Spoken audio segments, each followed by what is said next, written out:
Recently, I done a video on Rosie, the F3C fuselage, and it took me 5.5 hours, 172 takes and 48.2 gigabytes of internal memory on my phone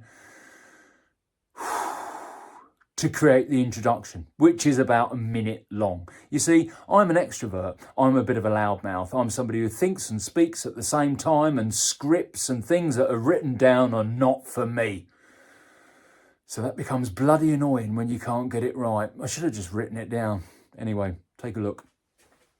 Did you know that in the beginning, on day one, God created light so that he could gaze upon his radio control helicopter? Absolutely true, I assure you. And on day two, he created the sky and air so that he could go flying. On day three, he created the earth because he was a gaseous entity, needed to take physical form and stand on something at which to carry out orientation training at the hover. How about that? He was a beginner. Even God was a beginner. We all start somewhere. He also on that day created things like rivers and seas and lakes and vegetation like trees so that he could carry out hazard avoidance training, obviously.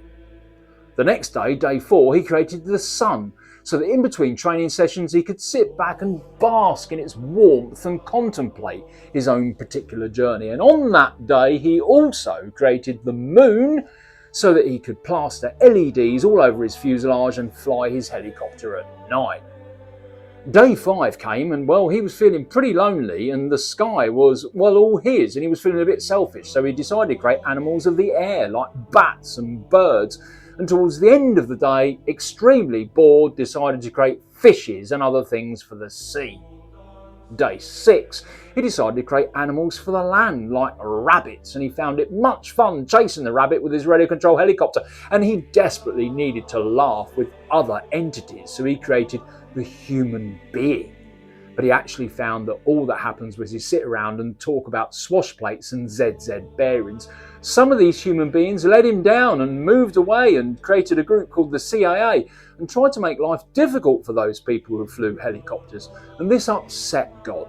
So on day 7, contemplating what to do with his creation, particularly because of the actions of the CIA, he then decided, you know what, there's only one thing for it. And he created the aligned T-Rex 760X F3C fuselage and went flying again. And that is a story of creation.